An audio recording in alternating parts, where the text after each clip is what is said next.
Praise the lord. దేవి నామానికి మహిమ కలుగును గాక. మా వర్తమానాలు విని బలపడుతున్న దేవుని ప్రియ బిడ్డలకు అందరికీ ప్రభువైన యేసుక్రీస్తు నామంలో శుభాలు తెలియజేసుకుంటూ దేవుని బిడ్డలారా, దేవుడు అంటా ఉన్నాడు మరి నిర్గమకాండం 15వ అధ్యాయం 26వ వచనం ప్రకారము స్వస్థపరచు యెహోవాను నేనే. దేవుని బిడ్డలారా, ఆత్మీయ స్వస్థత, శారీరక స్వస్థత, ఏ రోగము నిన్ను మరి పీడిస్తుందో, బంధించబడి ఆ రోగం చేతను బంధించబడి ఉన్నట్లయితే ఈరోజు దేవుడు నీతో మాట్లాడుతున్నాడు. నేను స్వస్థపరచాలనుకుంటున్నాడు, కానీ నువ్వు ఒకటి చెయ్యాలని ప్రభు పెరట మీకు తెలియజేస్తా ఉన్నాను. అది నువ్వు జరిగించినట్లయితే దేవుడు శీఘ్రంగా నీకు స్వస్థత అనుగ్రహించునుగాక.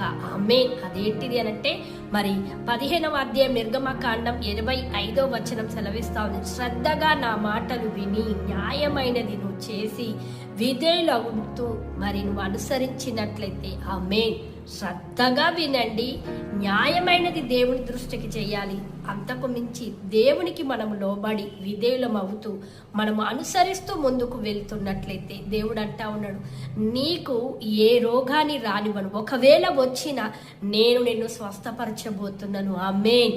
ఏ రోగం, దీర్ఘకాల వ్యాధులైనను, మరణము గుండా వెళ్తున్న రోగాలైనను, డాక్టర్ల చేత విడవబడిన రోగాలైనను దేవుడు అంటున్నాడు, నేను స్వస్థపరచబోతున్నాను. ఇంకెందుకు ఆలస్యం?